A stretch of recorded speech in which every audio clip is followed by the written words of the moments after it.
우리가 지난주에 속건제 드리는 규례라는 말씀을 받았습니다. 세상에는 분명히 세 가지 종말이 온다고 하셨죠. 개인 종말, 시대 종말, 지구 종말은 반드시 옵니다. 그렇다면 모든 것은 끝이 있는데 끝을 향해 달려가는 우리가 어떻게 우리가 지금 속건제라는 하나님께 예배라는 걸 통하여 우리가 이 속에서 육신적으로 살아남는다가 아니라 영적으로 살 수 있을까? 그 규례라는 것은 어찌 보면 방법을 얘기한 겁니다. 그 첫 번째가 뭐였냐면 우리는 세상의 방법이 아니라 구별된 거룩한 것으로 해야 된다 그랬죠. 그 거룩함이 우리의 신분이고 하나님 우리에게 주신 생명입니다. 그것만이 거룩한 거죠. 그래서 우리가 말세 시대를 사는 우리가 그걸 잊으면요, 우리는 또 세상 방법으로 살기 때문에 그 거룩함으로 살으라는 겁니다. 두 번째로는 그 거룩함을 부른 자는 다른 신분이고 다른 직분입니다. 그래서 우리에게 제사장의 축복을 주시고 그 제사장에게 허락하신 하늘의 힘, 하늘의 능력으로 우리가 세상을 사는 것이 우리의 방법이라면 방법인 거죠. 그 자들에게 하나님이 특별한 은혜를 주시려고 계속 지금 말씀하고 계시는 게 뭐냐면 그게 바로 예배예요.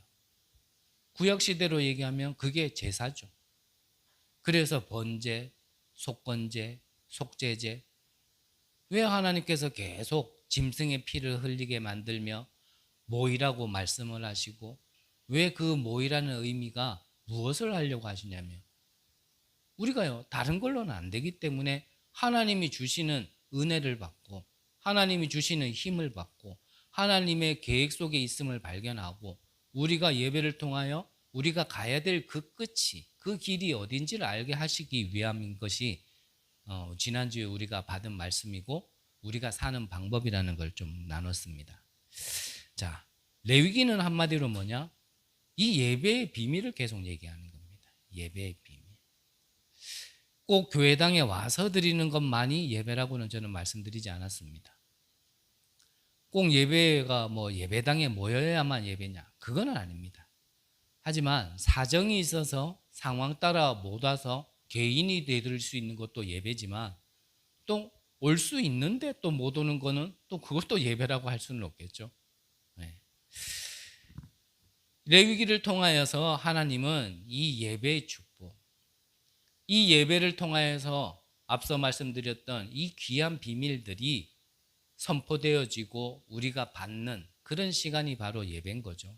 그래서 오늘도 여러분들이 예배 전에 정말 이 비밀을 두고 잠깐 기도하고 이 예배를 두고 여러분들이 모든 준비하는 시간 동안 이 예배를 두고 잠깐 묵상하는 그 시간이 아무래도 다를 수밖에 없는 거죠. 그래서 항상 말씀드렸지만 저는 예배 전에 항상 기도하는 것이 똑같아요. 또 시간이 돼서 또 때가 됐으니까 아니면 이전에 그냥 교회 갔던 습관으로 예배드리지 말게 해달라고 저는 항상 기도하거든요. 지난주에 드렸던 예배나 지금 드렸던 예배 뭐 별 차이 없을 겁니다. 하지만 똑같은 예배가 되면 안 되죠. 우리에게는 항상 새로운 예배가 되어야 될 것이고 왜냐? 하나님은 새 은혜와 새 축복을 주시려고 예배해 두셨기 때문에 그래서 저는 그렇게 항상 기도를 해요.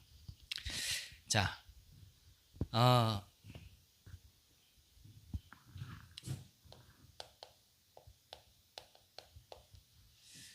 아무리 얘기를 많이 해도 우리가 절대 잊지 말아야 될 예배. 예배라 함은 다른 게 아니죠. 요한복음을 보면은 예배하는 자는 영과 진리로 예배할지니라 그랬거든요. 그래서 예배 때에 우리가 누구를 바라봐야 되느냐? 그 영이라는 건 하나님의 영을 얘기하는 겁니다. 이 예배 때에 실제로 일어나는 역사죠. 성삼위 하나님, 구원을 계획하시고 구원을 이루시고 또 우리를 인도하시는 성삼위 하나님을 우리는 바라보고 예배를 드려야 되는 거죠. 그러면 진리라는 건 뭐죠? 복음을 얘기하는 겁니다. 그래서 우리가 예배 드릴 때 성삼위 하나님과 우리가 복음의 내용을 가지고 예배 드리면 이 예배 드릴 때 우리가 눈에 보이지는 않지만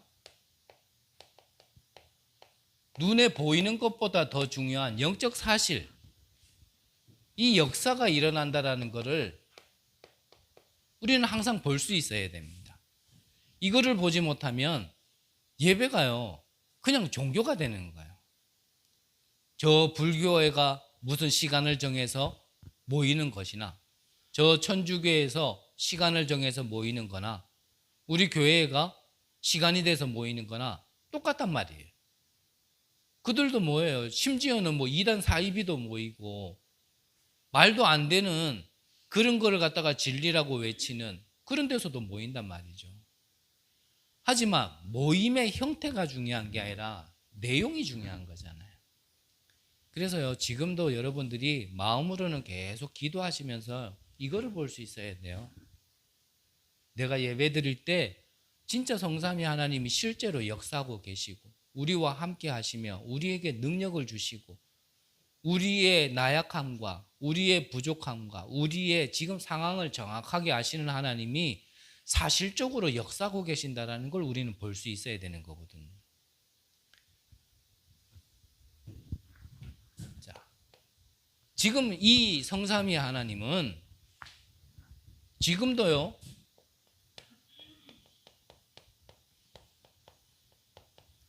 구원 사역을 이루고 계시는 겁니다. 자, 구원이 뭡니까? 또 구원에 대해서 우리가 깊게 얘기하려면 좀 복잡해질 수 있고요. 시간이 많이 갈 수 있지만 구원이라는 걸 한마디로 얘기하면 뭐죠? 멸망에서 우리가요 생명으로 옮기는 거거든요. 사망에서 생명으로 옮기는 겁니다.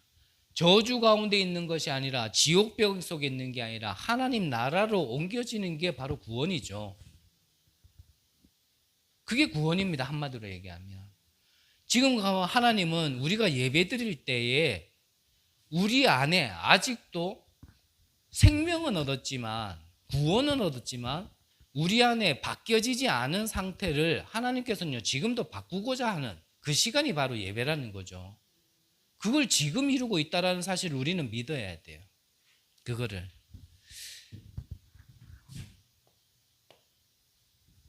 우리가 믿지 않는 불신 현장 가가지고 또 구원을 얘기할 때는 가장 근본적으로 생명 얻는 구원을 얘기할 수 있겠지만 지금은 우리가요 구원 받은 자들에 대해서 얘기를 함께 나눠야 될 부분을 지금 얘기하고 있는 겁니다. 그리고 우리가 예배 드리는 가운데 하나님은 우리를 잘 아세요. 내가 나도 모르는 부분을 누가 아시냐? 하나님이 아시는 거거든요. 그래서 히브리서 4장 12절에 보면 하나님의 말씀은 살았고 운동력이 있어 내 영과 혼과 관절과 골수까지 찔러 쪼개 관찰하신다 그랬거든요. 무슨 말입니까? 말씀은 곧 하나님이라 그랬잖아요. 나는 나를 몰라도 하나님은 나를 알아요. 그 말은 뭐냐면 나는 내가 왜 이런지 왜 이런 결과가 나와지는지 몰라도 하나님은 아신단 말이죠. 예배 드리는 시간에 하나님은요 그거를 회복하기 원하시는 겁니다. 그래서요 우리가 예배 드릴 때 저의 말이 여러분들의 기분 나쁘게 한다고 생각하시면 안 돼요. 적어도 이 말씀을 전달하는 이 강단에선 제가 내려온다라면 저를 인간으로 봐도 되는데 적어도 하나님의 말씀을 대언하는 이 시간에 하나님의 어떠한 그 대언자로서 섰을 때는 여러분들의 말의 저의 말이요 여러분들은 하나님의 말씀으로 받아야 되거든요. 그러면 이 말씀 속에서 여러분들이요 기분 나쁠 게 아니라 하나님의 말씀 속에 찔림이 있어야 돼. 아 내가 그렇구나. 저 인간이 나를 갖다 기분 나쁘게 한다 이게 아니고 아 하나님이 지금 나도 모르는 부분을 알게 하시고 그 부분을 치유하시려고 하시는 거구나라고 받아들여야 되지. 안 그러면요 그게 말씀으로 안 들리고 사람의 말로 들린다니까요. 그래서 사람의 말로 들리면 어떻게 됩니까? 기분 나쁘다니까요. 날 또 찌르네. 찌르는 거 아니에요. 제가 여러분들 찔러가 제가 좋을 게 뭐 있어요. 여러분들이 뭐 찔림이 있어가지고 나를 기분 나쁜 눈으로 쳐다보는 그 눈빛이 느껴질 때 내가 좋을 게 뭐 있겠어요. 예배 시간에요, 내가 나도 모르는 부분을 하나님께서는 보게 하시고, 왜 보게 하십니까? 그 부분을 치유하고 채우려고 하시는 거예요. 그걸 가지고 내가 나의 인생을 살아감에 있어서 유익하면 좋을 텐데 그렇지 않기 때문에 하나님은 바꾸려고 하시는 거란 말이죠. 그게 언제요? 예배 드릴 때 하나님이 하시는 거란 말이에요.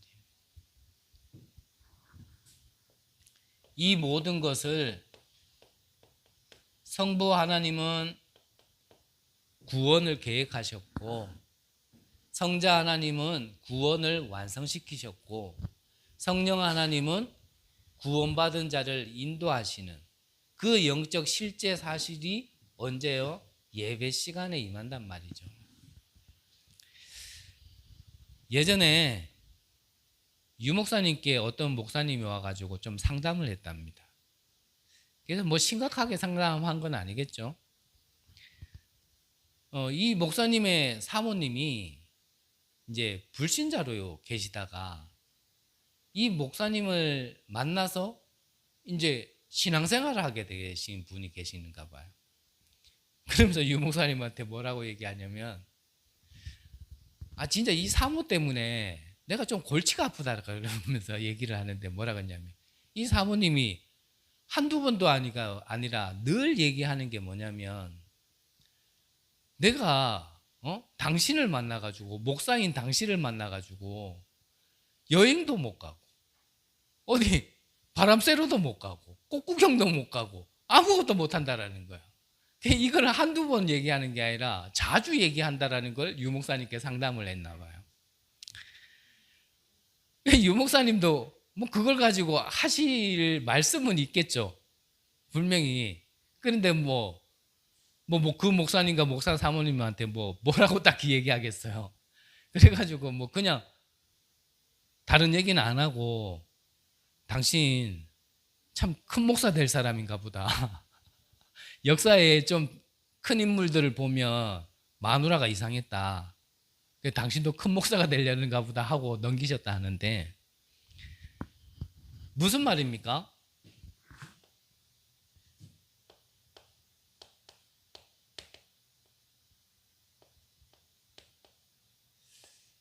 글씨 못 쓰는 건 좀 이해하시고요. 실제로 이 비밀을 알았던 다윗은 이렇게 고백을 했거든요. 뭐라 그랬습니까? 능력이 있어 말씀을 행하는 너희 천사여, 그리고 하나님의 뜻을 이루는 천군이여 그랬거든요. 무슨 말이냐면요, 다윗은 실제로 이 영적 사실을 알고 그거를 누리는 배경 속에서 고백한 겁니다.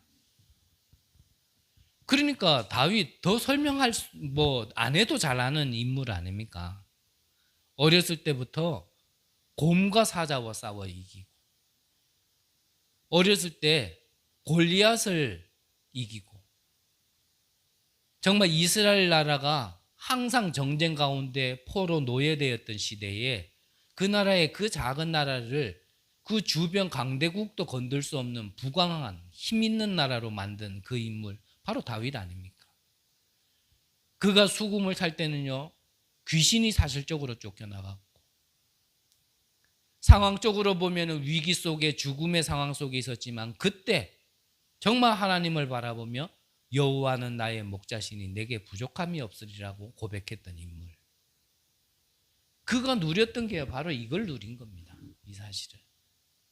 오늘 저와 여러분들이 여러 가지 상황 속에 예배드리러 왔을 겁니다. 각자 개인의 환경과 시간표 속에 어려움과 힘듦, 위기 속에서요 예배드리러 왔을 겁니다. 그 배경 속에 거기에 빠지면 죽는 거예요. 그거는 현실이고 사실이고 진실이겠지만, 우리는 그걸 넘어 정말 영적 사실을 봐야 되고요, 하나님의 절대 주권과 절대 계획을 보지 못하면 우리는 생명 가져놓고 실패할 수 없는 신분 속에 있으면서도요, 우리의 상태는요 계속 뭔가 안 되어지고 뭔가 자꾸 무너지는 상황 속에 있을 수밖에 없는 겁니다. 그래서 저는 여러분들과 항상 복음을 그렇게 나눴습니다. 복음은 뭐냐? 복음이 없다라면 문제는요, 재앙이에요. 하지만 복음이 있다라면 재앙을 축복으로 바꿀 수 있는 게 복음이라고 여러분들과 함께 항상 나눴습니다.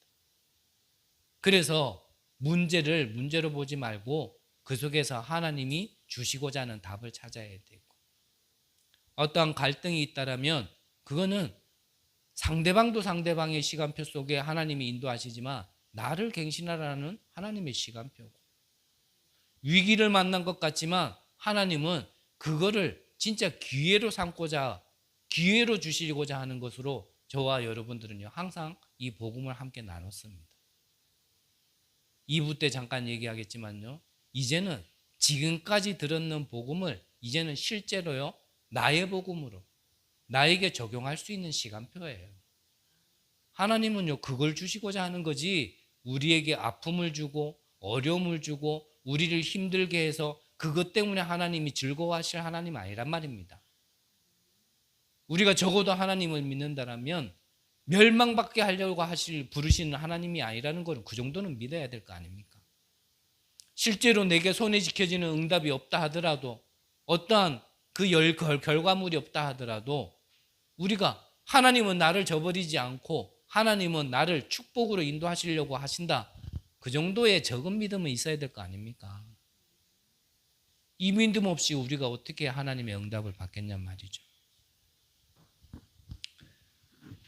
우리의 어두운 눈을 열어서 정말 이 예배 시간에 영적 사실을 볼 수 있는 귀한 시간 되시기를 간절히 기도합니다. 자, 오늘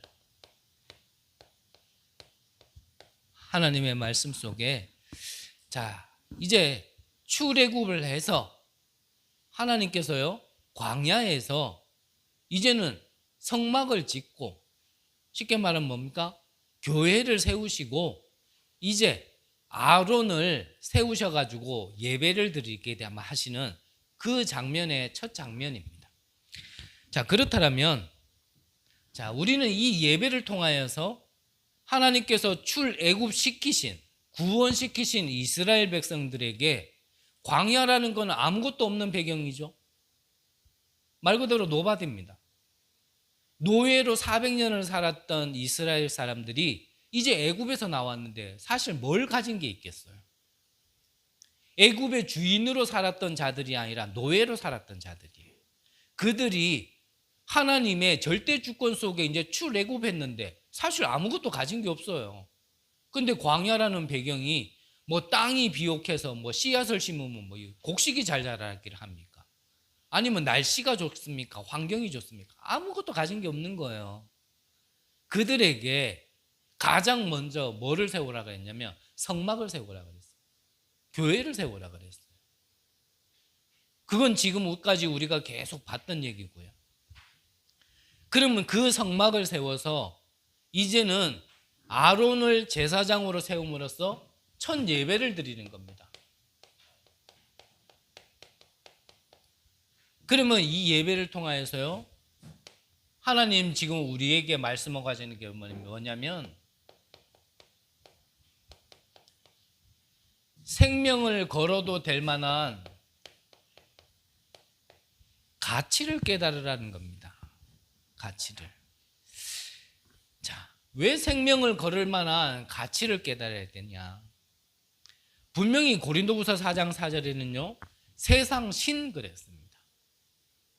에베소서 6장에 보면 분명히 말씀하고 계시거든요. 세상 통치자들, 어둠의 주관자들, 악의 세력이라고 분명히 말씀하고 계세요. 우리가 예배드릴 수 있게 되어진 신분은 출애굽, 말 그대로 애굽에서 빠져나올 수 있는 신분 속에 빠져나온 그 자들만의 축복, 거룩한 제사라는 것을 얘기하는 거고요. 그러면 그거를 기억해야, 그것이 가장 소중한 것으로 보여져야 가치가 발견되어진다는 걸 얘기하는 겁니다. 좀 더 다른 표현을 할까요? 우리가 구원받은 것이 가장 귀한 것이라는 것을 알아야 된다는 얘기예요. 그것을 깨달을 수 있는 예배가 되어져야 된다는 걸 얘기하는 겁니다. 지금 광야로 나와진 이스라엘 백성들에게요, 다른 거 바라볼 게 없다니까요. 바라볼 수 있는 환경을 아무 조건도 하나님은 허락치 않았다라니까요. 그때 우리가 바라봐야 될 건 뭐냐? 말 그대로 나에게 주신 생명, 노예 가운데 있을 때 정말 어린 양의 피를 통하여 구원시켜 주신 그것만 바라보라는 겁니다. 그래서요, 세절기를 계속 강조하신 거예요. 이 언약을 가지고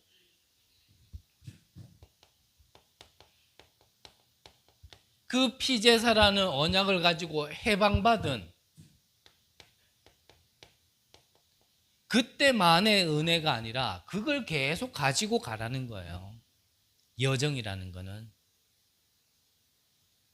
다시 한번 말씀드리지만 광야에는요, 아무것도 바라볼 거 없습니다.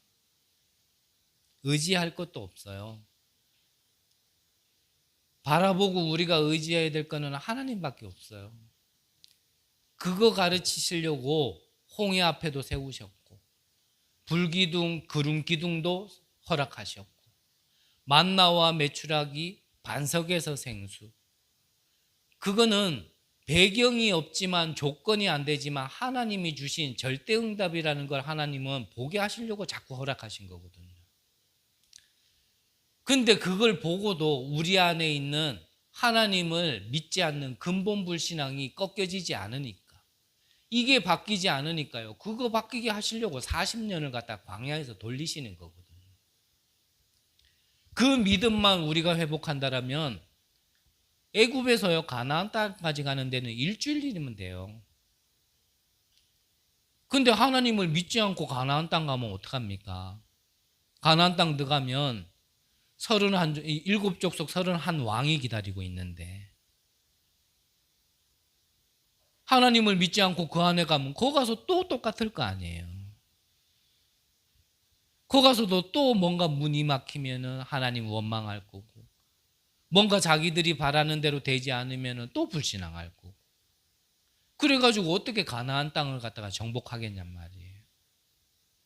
그래서 하나님은 가나안 땅 들어가기 이전에, 우리가 진짜 응답을 받기 이전에 그것을 준비시키는 거예요. 뭐부터요? 하나님에 대한 믿음부터. 근본 불신앙부터 꺾고 진짜 하나님을 믿는 믿음부터 하나님을 회복하기 원하시는 거예요. 그래서 출애굽 때 해방시켜 주신 그 언약을 잊지 말고 그걸 가지고 계속 가라는 거예요. 여정이라는 건.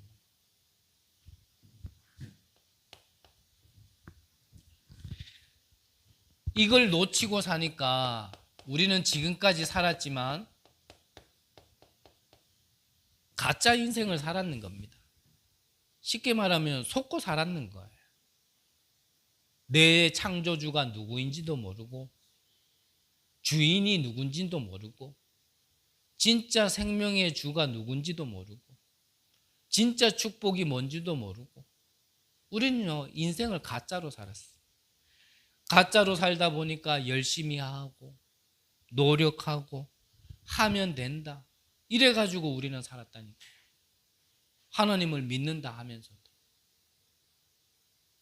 그러니까 내 계산대로 누가 성공했다 하면은 그 말 따라서 우리는요, 그렇게 자꾸 가짜 인생을 살았어요. 요한복음 8장 44절에 보면 너희 아비 마귀, 저는 처음부터 거짓말쟁이에요. 그 속에 진리가 없으므로 거짓을 자기 것처럼 얘기하는 그 존재가요, 우리 주인되어 있고, 그것을 우리 아비로 삼고 산다 보니까요, 우리 인생을요, 가짜 인생을 계속 살 수밖에 없었는 거예요. 그게 하루 이틀을 사는 게 아니라 오랫동안 그래 살다 보니까 이게요, 각인, 뿌리, 체질되어 있는 거예요. 그거를 하나님은 바꾸시기를 원하는 거거든요.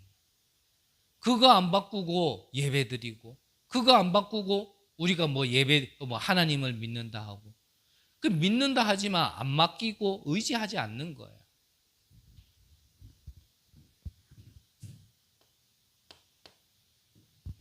우리가 세상을 살면서요, 필요한 여러 가지들이 있겠지만 방금 말씀드린 대로 뭔가요 잡혀가지고 사는 거예요. 이번 주 금요일 날도 잠깐 말씀드렸잖아요.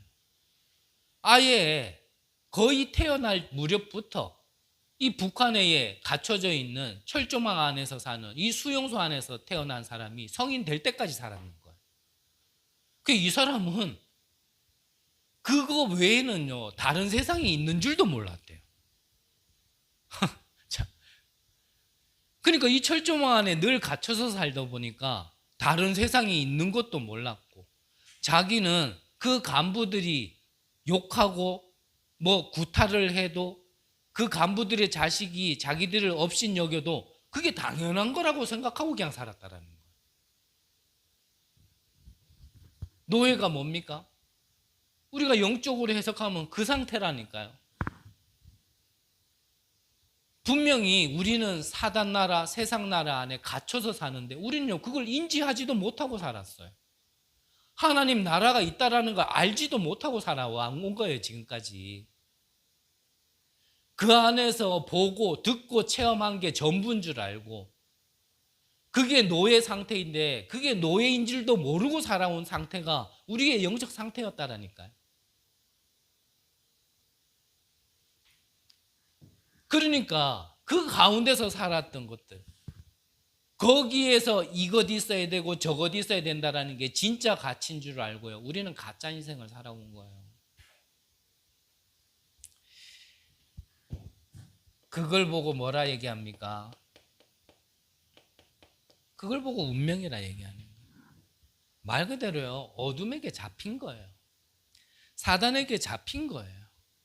그래서 하나님이 이 운명에서 빠져나올 수 있도록 오늘 성경에 뭘 얘기합니까? 숫송아지, 그리고 뭘 얘기합니까? 순양. 한마디로 뭡니까? 대속물을 얘기하는 거잖아요.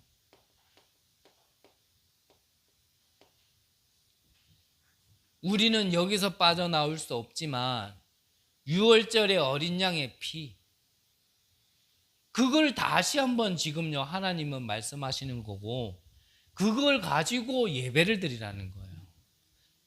그 언약, 참 해방을 줄 수 있는 그 언약을 붙들고 예배 드리면 실제로 뭐가 일어난다고요? 이 축복이 일어난다는 겁니다.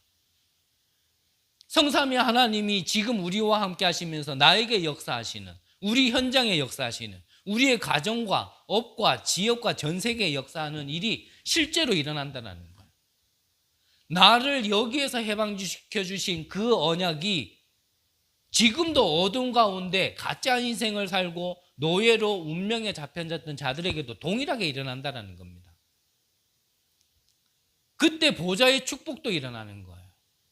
그 시공간 초월이라니까요. 우리는 예배 드리는데요, 우리의 관계된 모든 현장에 실제로 이 역사가, 그 언약을 붙들고 여정을 가라는 겁니다. 그거를 믿으셔야 돼요. 이 언약을 붙드는 자에게는 하나님은 반드시 느린 것 같지만 하나님은요 치유의 여정을 가게 하시는 거예요. 안 되는 것 같죠? 안 되는 거 아닙니다. 더딘 것 같죠? 이래가지고 언제 되겠나 싶죠? 아닙니다. 이사야 60장 22절에 보면 그 작은 자가 천을, 약한 자가 강국을 이룰 것이라. 때가 되면 나 여호와가 속히 이루리라. 하나님은 약속하셨어요. 저는 뭐 보여질 만한 응답이 받은 거는 하나도 없는 사람입니다. 하지만 이것만은 믿어요. 정말 안 되고 정말 더디고, 제 자신을 봐도요, 스스로 나를 봐도 나 같은 인간이 되겠나 이거. 고장이 나도 어느 정도 고장 났어야지. 이거는요 재생이 안 될 만큼요 이거 완전히 고장난 인간. 그러니까요 저를 보는 자마다요 거의 대부분 다 포기했어요. 저를 보는 자마다 참 저 사람은 그래도 희망이 있고 소망이 있다, 이렇게 저를 그렇게 봐준 사람 거의 없어요, 진짜 솔직하게 말해서. 얼마나 희망이 없냐. 좀 살아보겠다고, 훈련받아 보겠다고요. 저는 교육자 안 할 테니까, 교육자 시켜달라고도 안 하고 교육자도 안 할 테니까 뭔가 그래도 훈련받고 살고자 좀 허락해달라고 저 학교 가가지고 총신 가가지고 훈련 좀 받게 해달라 그러니까 안 된다라는 거예요. 얼마나 희망이 없어 보였으면. 근데 이건 또 무슨 똥꼬집인지 쓸데없는 똥꼬집도 또 그때는 쓰임 받더라고요. 또 찾아갔죠. 제가 그런 성격 아니거든요. 진짜 아시는 분은 아시는 분. 안 해? 때려차. 나 이런 성격이지. 또 찾아가고 그런 성격 아니었고요. 근데요, 하나님 그때는 참 인도하셨어요. 그런 똥꼬집이 거기에 쓰임 받아가 또 찾아갔어요. 저 다른 거 안 바랍니다. 교육자 안 합니다. 시켜줘도 안 하고요. 저 그럴 자격도 없어요. 훈련 받으려고 하니까 좀 허락해 주시면 안 되냐고. 안 된다라는 거예요. 얼마나 힘이 없어. 저는 가는 교회마다 그랬어요. 항상 저에게 낙인 찍힌 건 뭐냐? 영적 문제 많은 인간. 예쁘게 포장해서 그렇게 얘기해 줬지.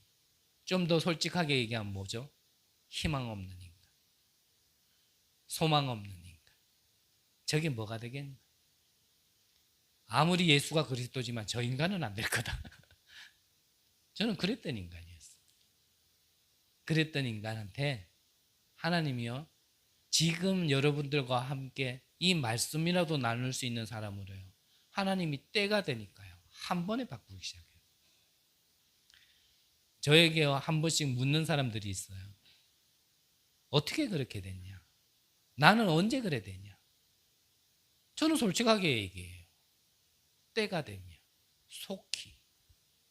너와 나의 차이는 종이 한 장 차이다. 종이 한 장. 그러면 에이 좀 그러지 말고 솔직하게 얘기해 달라는 거예요. 언제 그랬느냐?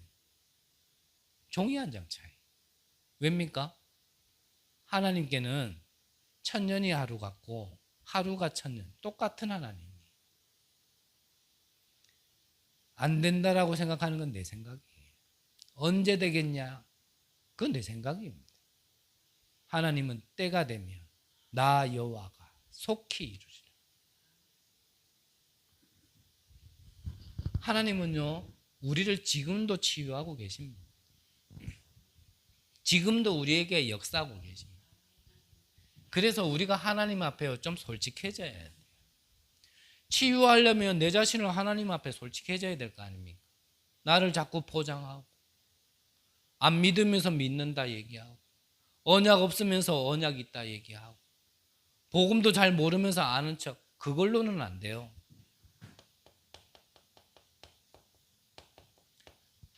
변명하지 마세요. 내가 나를 속일 수는 있어도 나에게 나와지는 결과는요 속일 수 없는 겁니다. 그것 가지고 좌절하고 낙심할 게 아니라 하나님 앞에 변명하지 말고 내 모습 이대로요 하나님 앞에 솔직해져야 돼요. 맞습니까? 안 되면 안 될 만한 어떠한 내 안에 나도 모르는 부분이 있어서 그러는 거예요. 복음이 없다면 그게 재앙이고 그게 좌절할 거 맞아요. 그것 때문에 스스로 죽어도 할 말 없는 인간 맞는데 우리에게는요 복음이 있고 생명이 있지 않습니까? 하나님이 함께 계시는 거 아닙니까? 그거 안 믿고서는요 우리는 낙심하는 게 맞아요. 하지만 하나님이 나에게 함께 하시고 하나님이 나에게 생명 주셨다면 좌절할 게 아니라 이제는 그거를요 바르게 알고 바르게 보고 자꾸 포장하지 말고 숨기지 말고 그 부분에 응답받아야 될 거 아닙니까? 거기서 시작해야 될 거 아닙니까?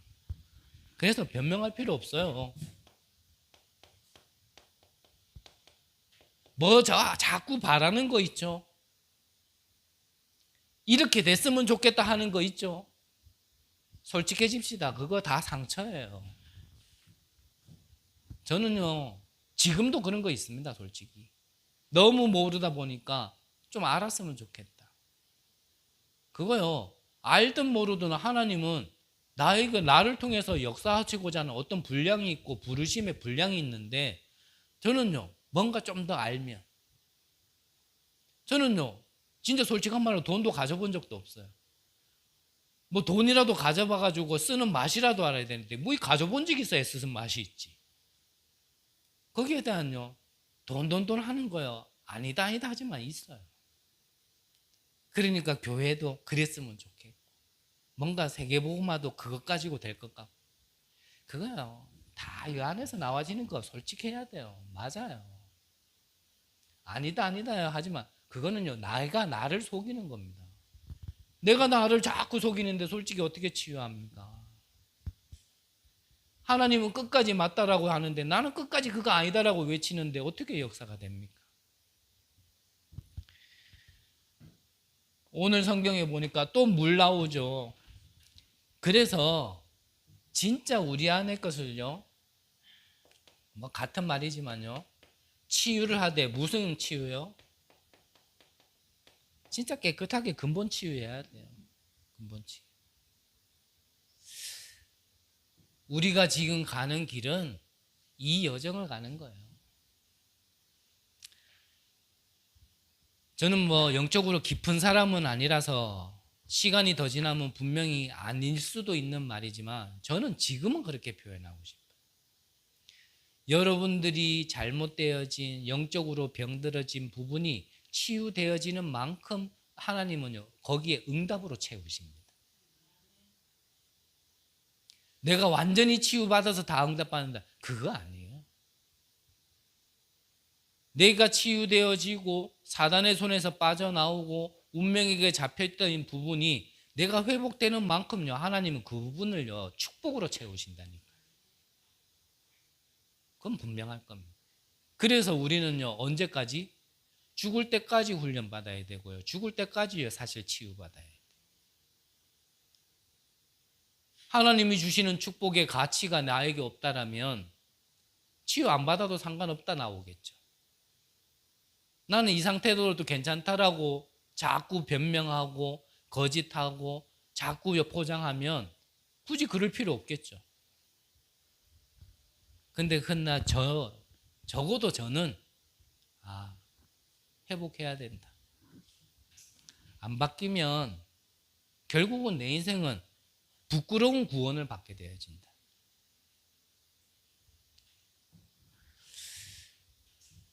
하나님께서 우리에게 왜 이렇게 하십니까? 왜 사단, 지옥, 저주 배경에서 참 해방을 주시려고 하시고 빠져나온 우리에게 각인 뿌리 체질을 왜 바꾸려고 하십니까? 우리 하나 잘 먹고 잘 살으라고 절대 아닙니다. 하나님은요 우리에 대한 미래가 있어요.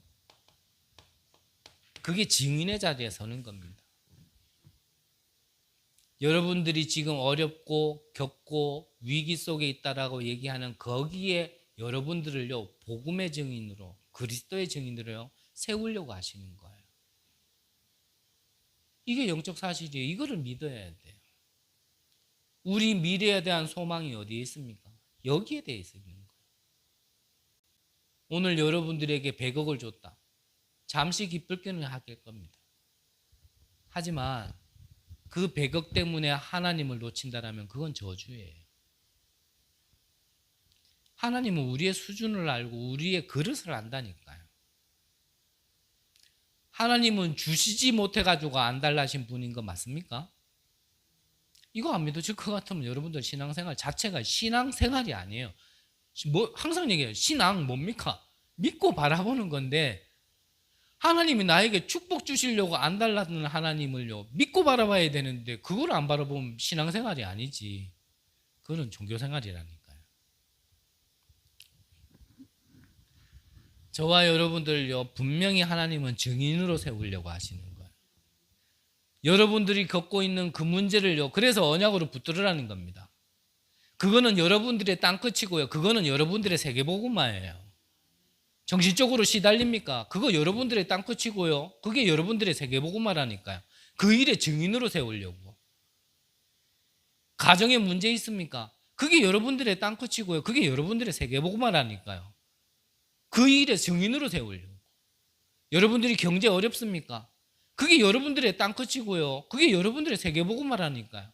그걸 언약으로 붙들고 그 일의 증인으로 세우려고 하시는 거예요. 어려움을 주고 문을 닫고 고립되게 만들려고 하는 게 아니라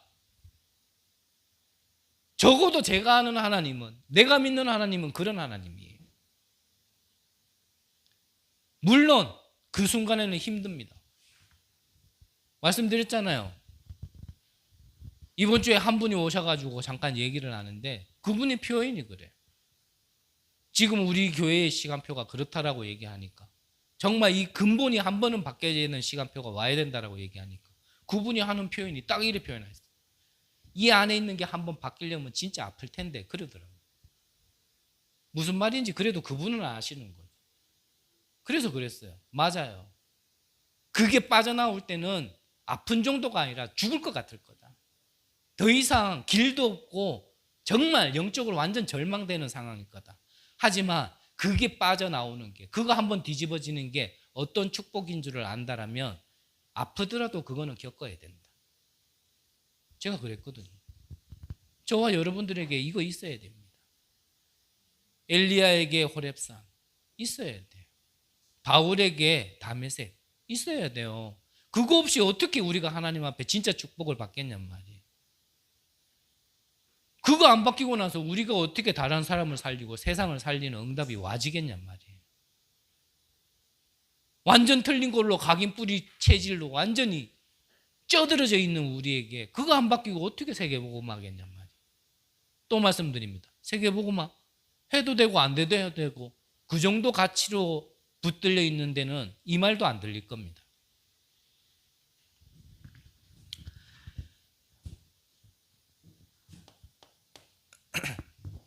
그래서 지금 세상을 보세요.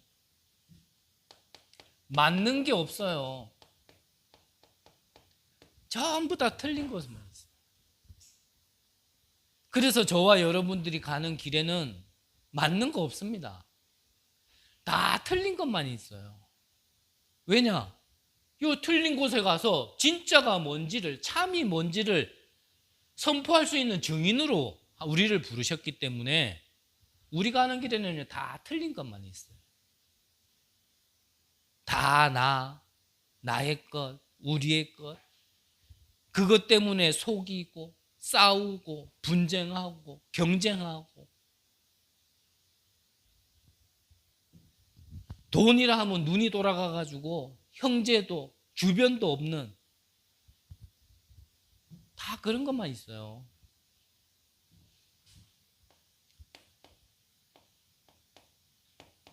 영적으로 완전히 병들어 있는. 그래서 각종 질병이, 정신병이 점점점 심각해지는 겁니다.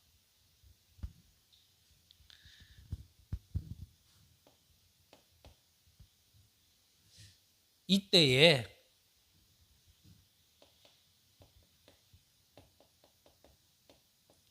하나님께서는 우리에게 여기에 참 복음이 무엇인지를 진짜 선포할 수 있는 자로, 참 능력이 무엇인지를 설포할 수 있는 자로, 그래서 하나님께서 우리를요 제사장으로 부르신 겁니다. 베드로전서 2장 9절에 뭐라 되어 있습니까? 너희는 왕같은 제사장이요 거룩한 나라요 빛을 선전하는 자라고 분명히 말씀하셨잖아요. 그게 우리의 진짜 신분이에요. 그게 우리의 진짜 정체성이고 그게 진짜 우리 삶의 이유란 말이죠. 근데 이것만 모르도록, 이것만 빼놓고 뭔가 우리는요 자꾸 내가 뭐 딴 것 때문에 그러거든요. 그래서 조금만 솔직해지세요. 정말 나를 한번 돌아보세요. 점검하고.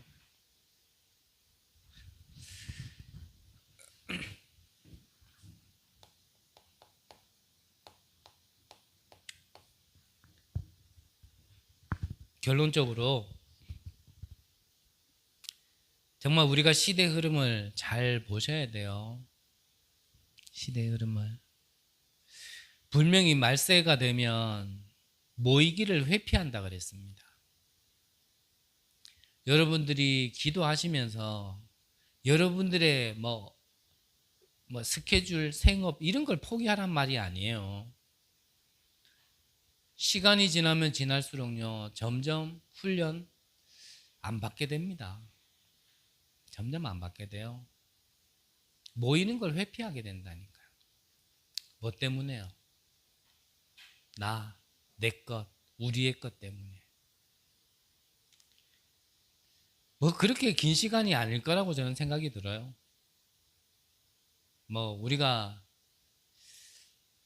마음으로는 진짜 유 목사님 같은 분이 앞으로 100년도 200년도 더 계시면 좋겠지만 하나님이 또 그렇게까지 하시겠어요?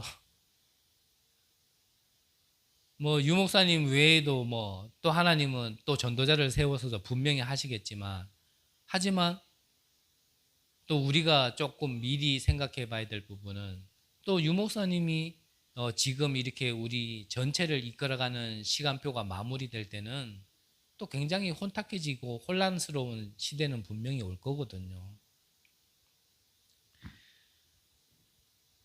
지금부터 여러분들은 좀 마지막이다 생각하고 훈련 받으세요.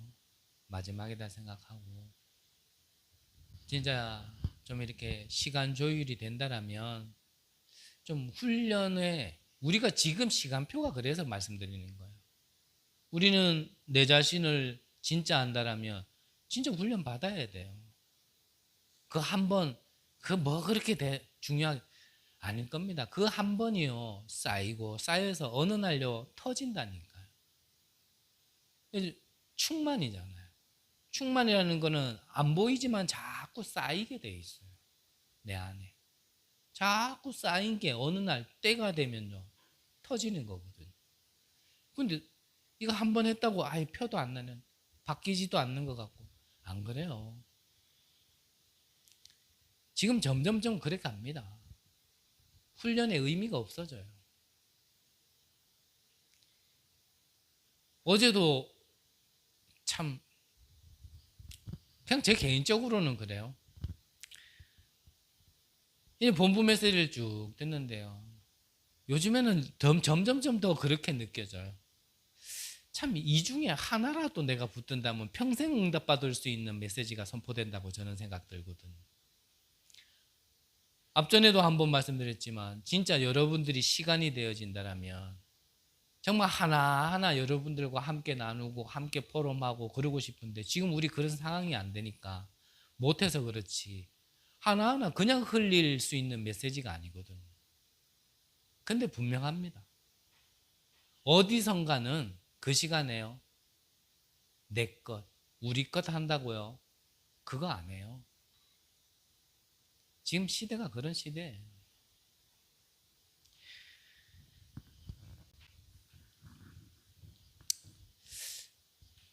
오늘 성경에 보니까 아론을 세워가지고 에봇을 입혔습니다. 에봇이라는 거는 한마디로 이렇게 하면 좀 다른 사람과는 구별된 옷을 입히는 거예요.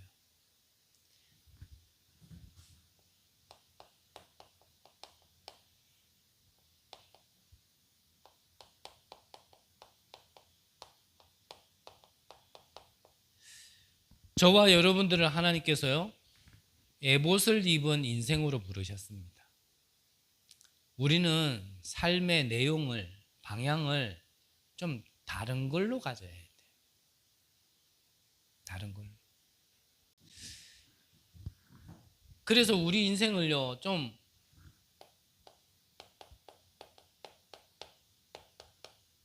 여기에 대한 여러분들이 좀 개념을 가지시고, 아, 나를 이렇게 부르셨구나 라는 걸요 좀 생각을 바꾸시고 이제는 여러분들의 인생을 살아가셔야 돼요.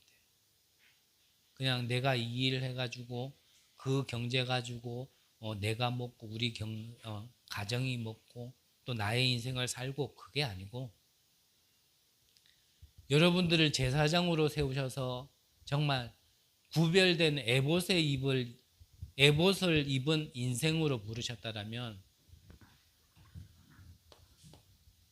이제는 여러분들의 이 말씀을요 거기에 맞게끔 편집을 해보세요. 분명히 여러분들의 신분이 나는 제사장이다라는 것을 정확하게 알고 있으면 말씀이 달리 들립니다. 분명히. 그리고 거기에 맞는 말씀으로 편집되게 되어 있어요. 어제 렘넌트 전도학 때 렘넌트들을 두고 주신 말씀의 한 마디지만 그런 말씀을 하셨죠. 지금 나오는 말씀을 다 외울 수는 없다. 하지만 그거를 좀 이렇게 그때그때마다 이렇게 정확한 표현은 제가 기억이 안 나는데 엮으라고 좀 이렇게 그 말을 저는 좀 편집이라고 들리거든요. 진짜 여러분들이 본부 말씀과 이 강단의 말씀, 지난주에 주신 말씀이 여러분들에게 제목도 생각이 안 난다라면 생각 많이 하셔야 돼요. 그렇지도 못하면서 내가 지금 응답 받겠다. 무슨 응답을 받으시려고 합니까? 그 응답의 내용은 도대체 뭡니까? 그러면서 뭔가 나와지기를 기대한다. 그건 응답될 수가 없는 겁니다. 그건 응답될 수가 없는 거예요. 그래서 다 외우려고는 하지 마시고, 그래서 항상 흐름이라고 말씀드리잖아요. 흐름. 이 말씀이 지금 어떻게 흘러가는지를 봐야 돼요. 우리 강단 같은 경우는 지금요, 창세기부터 지금 레위기까지 오기까지 여러분들이요, 뭔가 이렇게 우리 강단을 통해서 우리 교회를 세우셔서 지금 이 말씀을 통해 어떤 말씀이 흘러왔는가, 뭐 단어 지금 뭐 문장을 기억하란 말이 아니잖아요. 그 흐름이 있어야 될 거 아니에요. 창세기부터 출애굽기 해서 지금 레위기까지 이게 말씀이 어떻게 흘러와요? 그 안에 내 인생이요 편집되어져야 되거든요. 아니면은 그때 뭐 또 무슨 말씀 주시려나? 뭐 말씀이 나의 뭐 어떤 기분과 상황과 맞으면은 오늘 말씀 은혜 된다 하고, 그 흐름이 없으면은 뭔가 오늘따라 말씀이 왜 이래 날 찌르노? 저 인간이 나를 왜 이렇게 기분 나쁘게 만드노? 아이고 오늘은 괜히 왔네. 그냥 집에서 발 뻗고 잘걸. 이래 된다니까요. 그 흐름이라는 걸 놓치게 되면. 그러니까 이게 예배가요. 어떨 때는 가고 싶고 어떨 때는 안 가고 싶고, 말씀도 어떨 때는 듣고 싶고 어떨 때는 안 듣고 싶고, 내 기분이라 그냥 전부 다. 그냥 나에서 못 벗어나는 거예요 이게.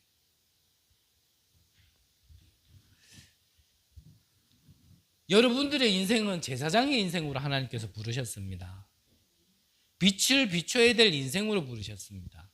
그거 하나에 나에 대한 정체성을 붙들고 있으면 분명히요 말씀 들립니다. 분명히 말씀 들리게 있어요. 안 듣고 싶어도요 들리게 돼 있어요. 여러분들이 무엇을 가지고 있냐에 따라서요 그거 보이잖아요. 안 그렇습니까? 내 인생의 가치관이 저 제사장, 빛을 비추는 제사장이 안 있으면 뭔가는 가치관이 있을 거 아니에요. 그 가치관 따라요 그 사람은 그게 보이게 됐다니까요. 돈 하는 인간은요 어떤 수단 방법을 써서라도요 돈 버는 방법이 보여요. 그게 남을 죽이든 사기를 치든 뭐 하든 간에요 그 돈 번다니까요 자기 자신은. 근데 그것 때문에 망해서 그렇지. 일단은 돈은 벌어요. 정치인들 보세요. 정치 사상 그거 하나만 자기를 가지고 있어도 어떻게든지 정치판 안에 뛰어들어가고 자기가 가진 정치를 펼친다니까요. 그 보이게 돼 있는 거예요 그거는. 그게 뭐에 꽂혔느냐 무엇을 가지고 있느냐에 따라 다른 거지. 여러분들이 진짜 빛을 비추는 제사장으로 나를 부르셨다라는 걸 여러분들이 가지고 있으면 거기에 대한 하나님의 말씀이 들리고요 그게 쭉 편집된다니까요. 그 유목사님은요 전도에 이게 꼽혀버리니까 전봇대가 전도대 이렇게 보이더라잖아요. 진돗개가 전도개 이렇게 보여요. 그게 미친 겁니까? 어딘가에는 꽂혀야 되는데 거기 꽂힌 게 축복이죠. 안 그래요? 어딘가에 꽂혀야 되는데 멸망될 거에 꽂히는 것보다는 축복받을 거에 꽂히는 게 맞는 거잖아요.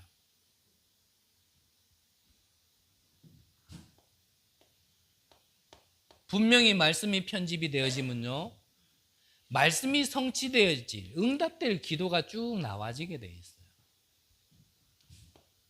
그것 가지고 우리의 인생을 설계하는 겁니다.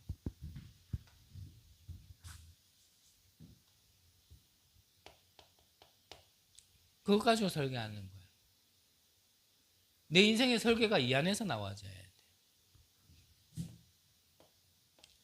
전도하자가 아니잖아요. 빛을 비추는 게 얼마나 축복인지를 안다라면, 또 전도가 오해되지 않았다면 전도하자가 아니에요. 이것 가지고 우리가 현장에서요 맞춤이 된다니까요. 현장에 맞춰지게 돼 있어. 그게 디자인 아닙니까? 그래서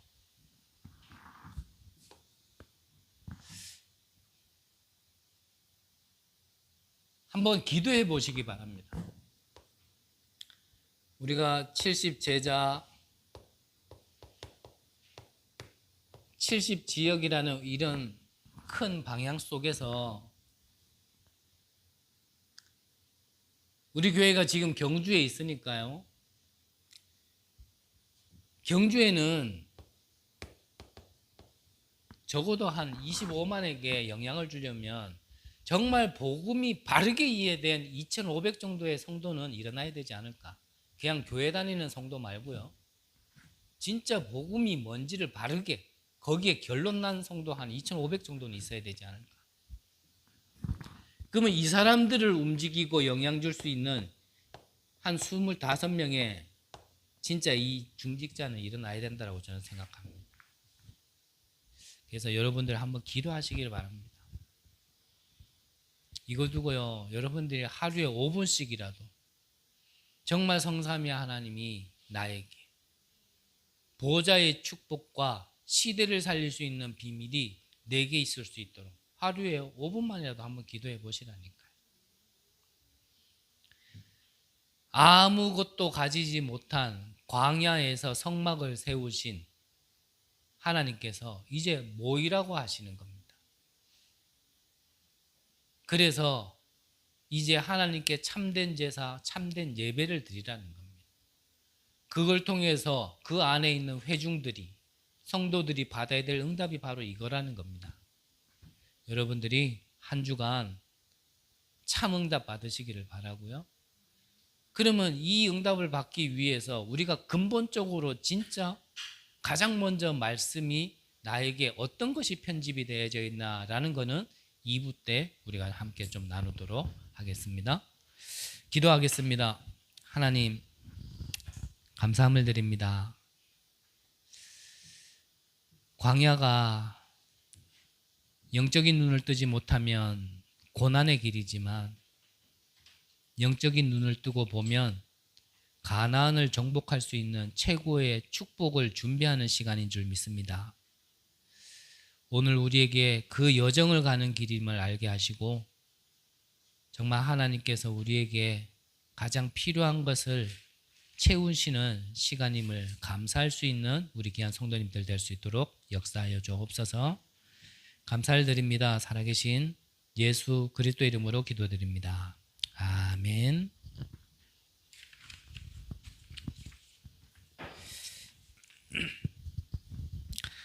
(384장) 찬양하시면서 준비하신 예물 하나님께 드리겠습니다.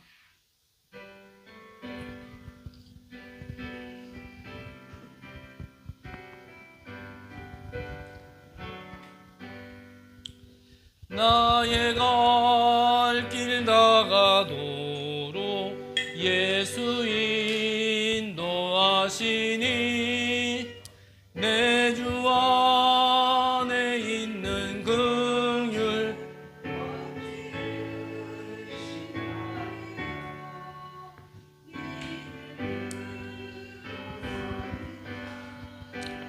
하늘 위로 받겠네. 무슨 일을 만나든지 만사형통하리라. 무슨 일을 만나든지 만사형통하리라. 나의 갈 길 나가도록 예수 인도하시니 어려운 일 당한 때도 족한 은혜 주시네. 나는 심히 고단하고 영혼 매우 가라나 나의 앞에 반석에서 샘물 나게 하시네 나의 앞에 반석에서 샘물 나게 하시네 나의 갈 길 다가도록 예수 인도하시니 그의 사랑 어찌 큰지 말로 알 수 없도다 성령 감화 받은 영혼 하늘 날아갈 때에 영영 부를 나의 찬송 예수 인도하셨네 영영 부를 나의 찬송 예수 인도하셨네 아멘. 광고 드리겠습니다. 본부 훈련 일정은 여러분들이 꼭 미리 숙지하셨다가 좀 시간적인 조율이 가능하신 분들은 함께 좀 인도 받으셨으면 좋겠습니다. 6월 14일 날 새가족 훈련이 있고요. 6월 30일 날 화요 제자 훈련이 있습니다. 그리고 세계 랩넌트 대회 일정이 확정되어졌는데 리더는 7월 27일부터 28일까지 이전에는 뭐 이렇게 좀 신청받고 뭐 당일 그것도 되고 했는데 이번에는 그게 아니고 그냥 선별된 랩넌트들만 리더 대회에 참석한다고 할 수 있다라고 얘기하고요. 본대회는 8월 3일부터 5일까지입니다. 이번에는 뭐 각 개교회가 타운이라고 말씀하시는 거 보니까 아마 그 교회 성도들이 등록을 하면 그 개교회에 등록한 사람들끼리 타운 교회에서 이렇게 메시지를 받지 않을까 싶어요. 그래서 좀 우리가 환경이 좀 협소하긴 하지만 이때는 좀 우리가 합숙을 할까 싶습니다. 그래서 미리 어디 바람 쐬고 꽃 구경 가고 뭐 바다로 물로 바다로 그런 계획 세우지 마시고 스케줄 조절하셔가지고 함께 인도 받으셨으면 좋겠습니다. 오늘 2부 예배 후에는 구미 예강교회 입당 임직식이 있는데 미리 말씀드린 거대로 우리 교회가 앞으로 받아야 될 응답, 걸어가야 될 길입니다. 지금 우리 교회는 아직 설립도 안 돼 있고요. 그리고 이 교회당을 이렇게 이전하면 입당 예배도 드려야 되는데 사실 그것도 못하고 있고요. 그리고 여러분들이 한 또 지역을 살릴 수 있는 또 25명의 중직자 안에 또 임직을 받아야 될 시간표도 올 텐데 좀 그런 걸 미리 보기도 하고 또 이 한 교회에 이 축복된 것을 함께 축복하는 시간 가지도록 하겠습니다. 2부 예배 후에 출발하도록 하겠습니다. 자, 다른 광고는 없고요. 제가 예물을 위하여서 기도하고 축도로 예배 마치도록 하겠습니다. 하나님 감사함을 드립니다.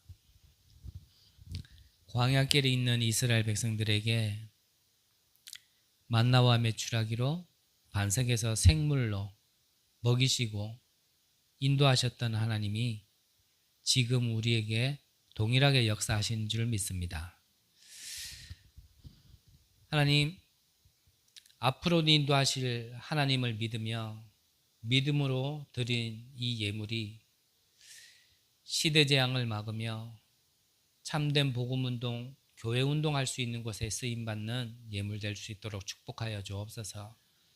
드린 손길마다 70 제자, 70 지역에 영향을 줄 수 있는 자들로 일어날 수 있도록 인도하시고 축복하여 주옵소서.